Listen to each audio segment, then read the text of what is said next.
Assalamualaikum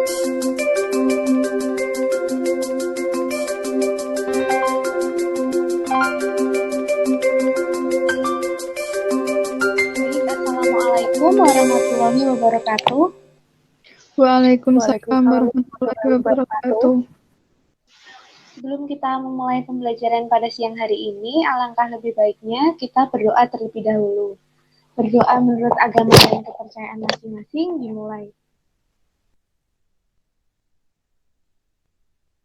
Berdoa dicukupkan. Apa kabarnya anak-anak semua? Baik, Bu. Alhamdulillah baik, Bu. Alhamdulillah baik, Bu. Sehat semua ya? Alhamdulillah Ibu sehat. Alhamdulillah sehat, Bu. Semoga kalian semua tetap semangat walaupun pembelajaran kali ini melalui online. Nah, sebelum kita mulai, anak-anak bisa presensi terlebih dahulu di link yang sudah Ibu kirimkan di WhatsApp group. Apakah sudah dapat diakses?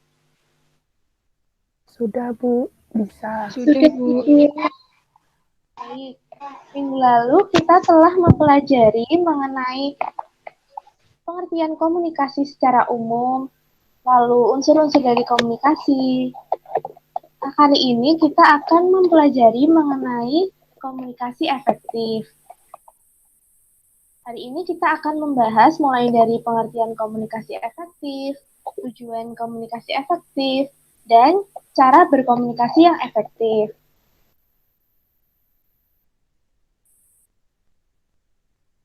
Yang pertama, kita akan membahas mengenai pengertian. Nah, sebelum Ibu menjelaskan mengenai apa itu pengertian komunikasi yang efektif, adakah dari siswa yang ingin berpendapat terlebih dahulu? Silahkan. Saya, Bu. Ya, dengan Mbak siapa? Saya Chandra, izin menjawab. Oh, silahkan Mbak Chandra. Ya. Komunikasi efektif adalah komunikasi yang dapat mempengaruhi sikap lawan bicara dan menimbulkan suatu tindakan. Begitu, Bu. Oh ya, baik. Jawaban yang bagus sekali ya dari Mbak Dewi Chandra. Jadi, komunikasi efektif adalah komunikasi yang mampu menghasilkan perubahan sikap atau attitude change pada orang yang terlibat dalam komunikasi. Jadi, adanya komunikasi yang efektif ini akan memungkinkan seseorang dapat saling bertukar informasi, ide, perasaan, dan sikap antara dua orang atau kelompok sehingga hasilnya nanti akan sesuai dengan harapan. Apakah dapat dipahami anak-anak? Bisa, Bu. Ya, dipahami, Bu. Baik, selanjutnya kita akan mempelajari mengenai tujuan komunikasi efektif. Tujuan dari komunikasi efektif adalah memberikan kemudahan dalam memahami pesan yang disampaikan antara pemberi dan penerima pesan, yakni antara komunikator dan komunikan. Sehingga nantinya akan tercipta feedback yang baik antara pemberi pesan atau selaku komunikator dan penerima pesan selaku komunikan. Lalu selanjutnya ada komunikasi efektif menurut Darjana. Bisa minta tolong dibacakan, Mbak Deva? Bisa, Ibu. Menurut Harjana, komunikasi dapat efektif apabila memenuhi 3 hal berikut. Yang pertama, pesan dapat diterima dan dimengerti serta dipahami sebagaimana dimaksud oleh pengirimnya. Yang kedua, pesan yang disampaikan oleh pengirim pesan dapat disetujui oleh penerima pesan dan ditindaklanjuti dengan perbuatan yang diminati oleh pengirim. Yang ketiga, tidak ada hambatan yang berarti untuk melakukan apa yang seharusnya dilakukan untuk menindaklanjuti pesan yang dikirim. Sekian, Ibu. Iya, terima kasih Mbak Deva sudah membantu membacakan materi.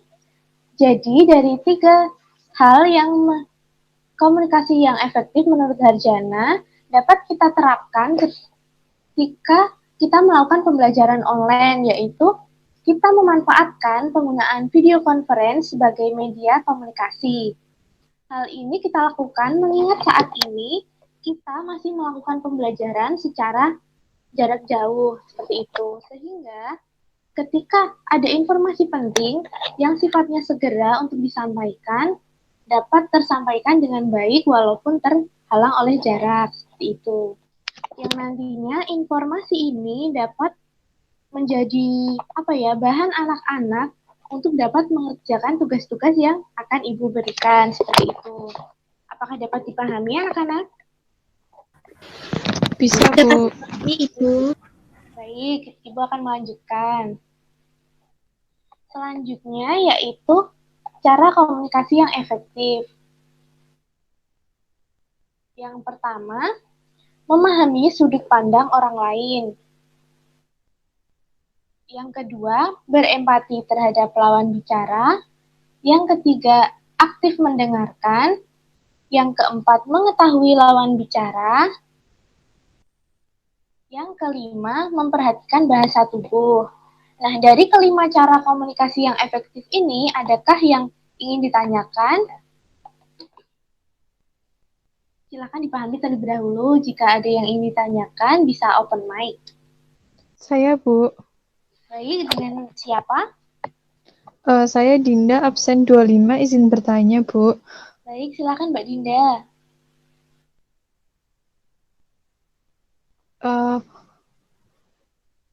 Maksud dari poin nomor 2 itu bagaimana ya, Bu?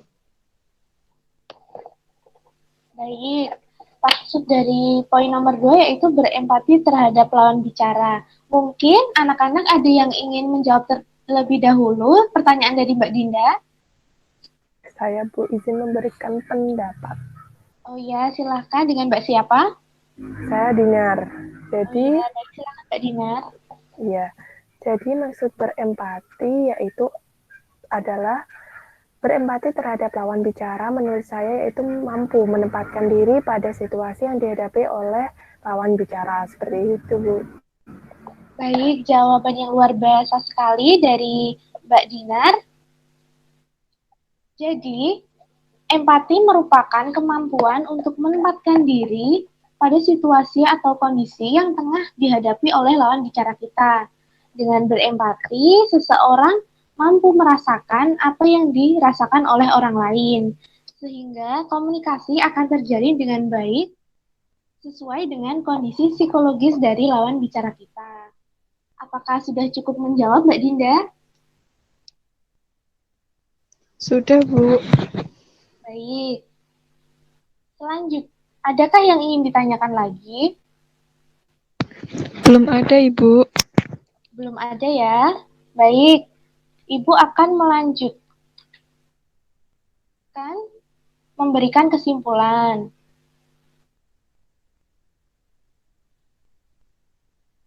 Ibu akan memberikan kesimpulan menggunakan media games berupa crossword atau teka-teki silang.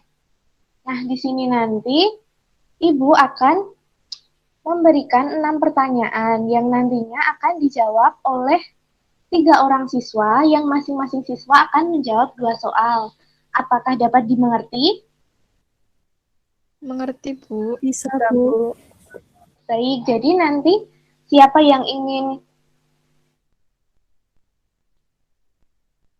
menjawab, langsung silakan on mic ya. Jadi satu siswa akan menjawab 2 soal. Di sini Ibu memiliki 2 pertanyaan mendatar dan 4 pertanyaan menurun. Nah, anak-anak siapa yang ingin menjawab terlebih dahulu? Silakan. Saya, Bu. Baik, dengan Mbak siapa? Saya Dinda. Ya, baik Mbak Dinda ingin menjawab nomor berapa? Saya ingin menjawab soal nomor 1, Bu.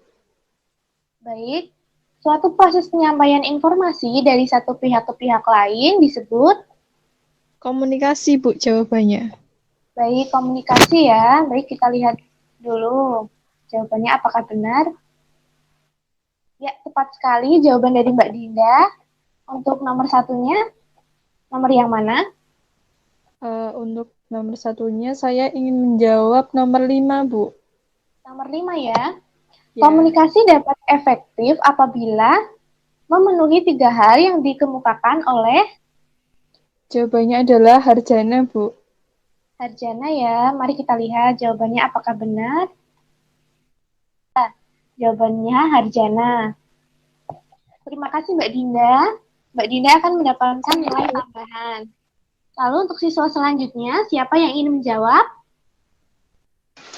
Saya Ibu, izin menjawab pertanyaan nomor Nomor berapa? pertanyaan nomor 4, Ibu. Nomor 4 ya.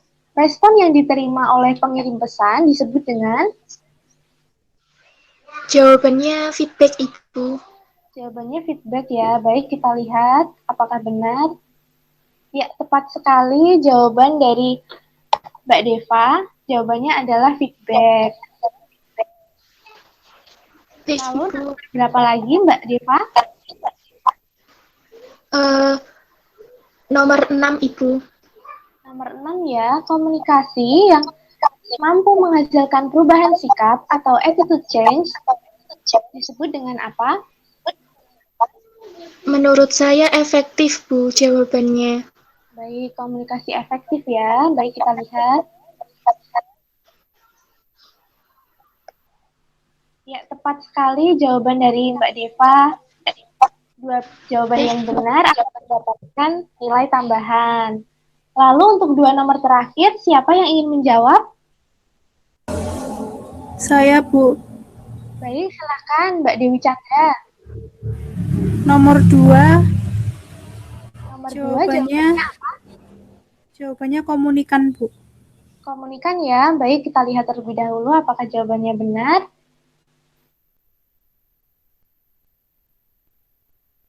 Ya, tepat sekali jawaban dari Mbak Dewi Chandra. Lalu yang nomor 3? Yang nomor 3 jawabannya komunikator, Bu. Jawabannya komunikator ya. Baik, kita lihat terlebih dahulu.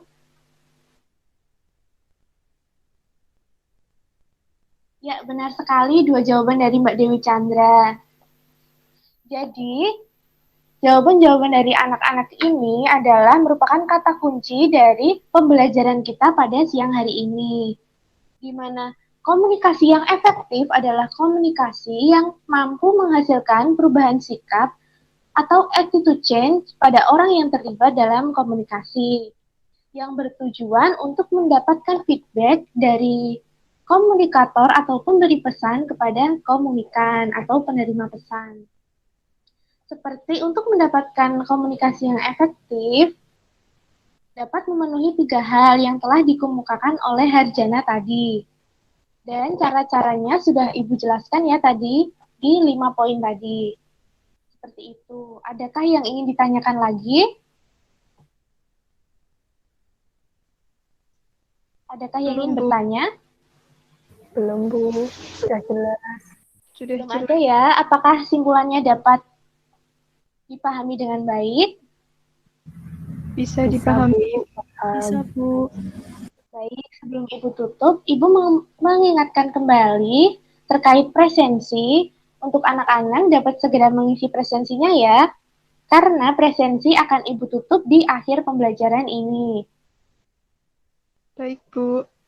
Baik, untuk materi minggu depan, Ibu akan membahas mengenai jenis-jenis komunikasi dan hambatan dari komunikasi. Untuk anak-anak bisa mencari referensi baik di buku atau melalui media internet. Mencari materi sebanyak-banyaknya ya. Baik, Bu. Perlu diingat untuk tetap dipelajari, jangan hanya dicari saja ya anak-anak. Oke, Bu. Baik, Bu. Siap. Baik, terima kasih. Tetap semangat untuk anak-anak semua, walaupun pembelajaran dilakukan secara online, tetap jaga kesehatan, dan jangan lupa makan makanan yang sehat. Sekian dari Ibu. Wassalamualaikum warahmatullahi wabarakatuh. Waalaikumsalam warahmatullahi wabarakatuh. Terima kasih, Bu. Sama-sama.